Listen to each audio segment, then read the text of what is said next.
तो hello guys, आज हम लोग जानेंगे कि जो हमारे भारत का नया कानून लागू हुआ है 1 जुलाई 2024 से, भारतीय नागरिक सुरक्षा संहिता जो लागू हुआ है उसके बारे में हम लोग आज जानेंगे। और उसके तहत जो धारा 305 3 सबसेक्शन 5, ठीक ना, जो सामान्य आशय की बात करता है, ये आखिर होता क्या है और ये सामान्य आशय है क्या, ठीक है, और ये धारा में क्यों प्रावधान किया गया है। ठीक है, इस संहिता में पुराने कानून में, पुराने आईपीसी में भी था और जो हमारा नया कानून लागू हुआ है इस नए वाले आईपीसी में भी ये, ठीक ना, प्रावधान है इसका। तो ये क्यों प्रावधान है, किस लिए है, ये सारी बातें हम इस वीडियो में जानेंगे। ठीक है, चलिए आइए चलते हैं हम लोग अपने वीडियो की तरफ बिना देर किए। अगर वीडियो हमारा अच्छा लगे लाइक कर दीजिएगा, सब्सक्राइब कर दीजिएगा, शेयर जरूर कर दीजिएगा, क्योंकि ये अच्छी जानकारी है, सबके लिए जानकारी है, महत्वपूर्ण जानकारी है। ठीक है, चलिए चलते हैं। तो ये कहता है, सामान्य आशय ये कहता है कि अगर 3 4 5 6 कोई इतने व्यक्ति का ग्रुप है और वो कहीं पे जा रहे हैं, ठीक है, सपोज करिए कि किसी को डराने धमकाने जा रहे हैं 4-5 लोग कि तुम ऐसी गलती मत करना, तो अगर डराते धमकाते समय वाद विवाद बढ़ जाती है, झगड़ा हो जाता है, मारपीट हो जाता है, या उसमें से किसी ने उस व्यक्ति का मृत्यु कर देता है, ठीक ना, जान से मार देता है, तो अगर वो पकड़ा जाता है, उसमें से कोई भी या सभी लोग पकड़े जाते हैं, तो न्यायालय में पेश होंगे और न्यायालय में जब पेश होंगे, ठीक ना, डेट पर तो ये नहीं कह पाएंगे वो कि हमने ये काम नहीं किया है। यानी ग्रुप में से कोई भी एक व्यक्ति ने उसे जान से मार दिया है तो ये समझो कि सभी ने जान से मिलकर के उसे मारा है। ठीक है, तो ये सामान्य आशय ये कहती है, ये धारा ये कहती है कि अगर आप ग्रुप में हैं, कोई भी कांड होता है, ठीक है, कोई भी अपराध होता है, तो उसके दोषी आप भी हैं। ये धारा ये कहता है। ठीक है, तो पुराने जो नए कानून में हमारा धारा 3 उसके उपधारा 5 में सामान्य आशय की बात कही गई है, और जो हमारा पुरानी धारा, पुरानी आईपीसी थी, ठीक ना, पुराना जो हमारा आईपीसी है इंडियन पेनल कोड जो हमारा पुराना है, उसमें धारा 34 बताई गई है। धारा 34 में ये बात बताई गई है, ठीक ना। इसी पर एक केस है, चलिए आज हम लोग जानते हैं। उस केस का नाम है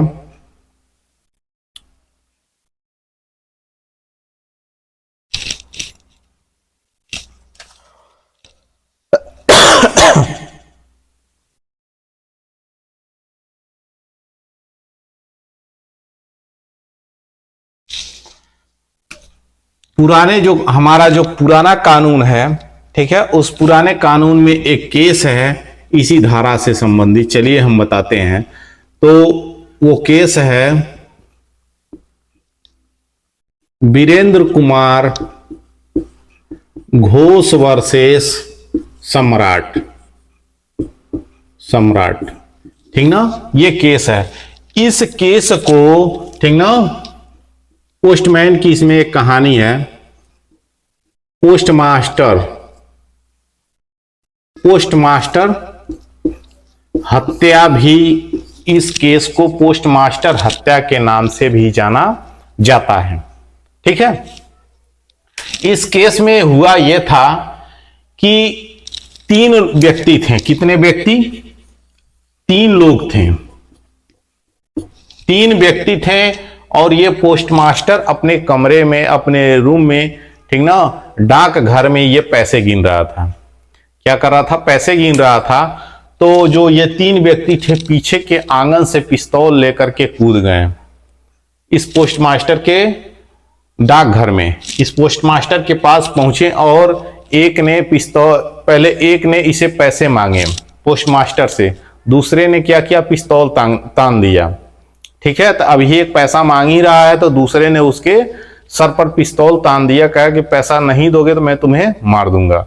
तब तक ये पोस्टमैन ने ऐसा कुछ कहा होगा कि जो पिस्तौल ताना था उसने तुरंत उसे गोली मार दी। जब गोली मारा तो उसे 2 जगह चोटें आई। जब 2 जगह चोटें आई तो 2 जगह चोट आने के बाद ये जो पोस्टमास्टर थे ये मर गए, इनका मृत्यु हो गया, मर गए। तो बाकी के जो कर्मचारी थे उन बाकी के कर्मचारियों में से जब दौड़ाएं, इन सभी को दौड़ाएं, तीनों लोगों को दौड़ाएं, तो उसमें से जो वीरेंद्र कुमार घोष था वो पकड़ा गया। मुख्य अपराधी यही पकड़ा, जब पकड़ा गया तो मुख्य अपराधी यही बन गया। तो पकड़ा गया तो इसने क्या किया, उन दोनों भी लोगों का नाम बताया कि हमारे साथ साथ ये लोग भी, वो लोग भी पकड़ के आए। जब पकड़ के आए तो न्यायालय में अपना पेश किए और कहें, बात रखें और पेश किए ये, ठीक ना। और ये कहें कि वीरेंद्र कुमार जब न्यायालय में अपनी बात रखें तो कहें कि हमने पिस्तौल नहीं चलाई, केवल मेरे हाथ में पिस्तौल थी। पिस्तौल तीनों के पास थी लेकिन मेरे हाथ में केवल पिस्तौल थी, हमने पिस्तौल नहीं चलाई है, दूसरे व्यक्ति ने चलाया है। ठीक है, तो उन लोगों के साथ साथ इन्हें भी सजा मिली कि ये इस केस में ये न्यायालय के द्वारा बताया गया कि आप जब साथ में थे तो मानो कि आपने भी उसकी हत्या की है, पोस्टमास्टर की। ठीक है, पिस्तौल भले से उसने चलाई है लेकिन आपने भी साथ में मदद किया है। अगर आपने साथ में मदद नहीं किया होता, ठीक ना, तो आप दोष मुक्त रहते हैं। तो ऐसे तीनों लोग पैसे लूटने गए और तीनों लोग क्या हुए, दोषी बने। पिस्तौल तो किसी एक ही ने चलाई, गोली तो किसी एक ही ने मारी, हत्या तो किसी एक ही ने मारा। ठीक है, तो जब इन लोगों पे केस लगा, सजा हुई, ठीक ना, तो उस समय इन लोगों को सजा हुई धारा इसके तहत, धारा 302 के साथ, ठीक ना, 302/334 के साथ इनकी सजा हुई।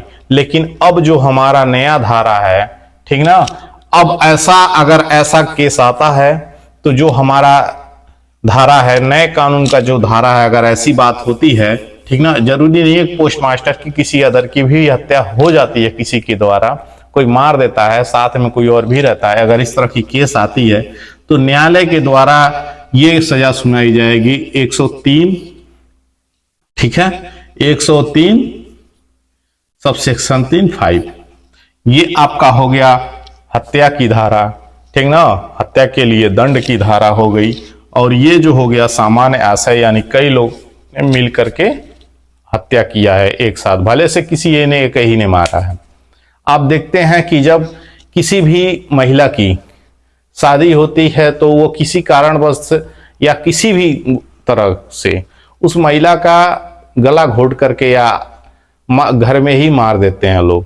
ठीक है, तो जब पकड़े जाते हैं तो पूरे घर के लोग भी पकड़े जाते हैं, सभी लोग जेल में क्यों जाते हैं, क्योंकि किसी घर के किसी एक सदस्य ने तो मारा ही नहीं होगा, एक ही ने मारा है, सपोज करिए उसके पति ने ही मारा है, लेकिन साथ में सभी लोग तो साथ दिए होंगे, घर के सभी लोग तो साथ दिए होंगे। अगर नहीं भी दिए हैं, 4 लोग 6 लोग हैं, दो लोग, एक लोगों ने मारा, 3 लोगों ने साथ दिया, बाकी लोगों ने साथ नहीं दिया, बाकी लोग थे ही नहीं घर पर, कहीं बाहर थे, लेकिन वो भी क्या होंगे, इस हत्या के लिए दोषी होंगे क्योंकि घर के सदस्य हैं। ठीक है, तो ये धारा यही कहती है, ये धारा सामान्य आशय है, यही दर्शाती है, यही बताती है। आई होप कि आपको ये वीडियो अच्छा लगा होगा, ये जानकारी अच्छी लगी हुई है। अगर लगा है तो लाइक कर दिए, सब्सक्राइब कर दिए। Thank you.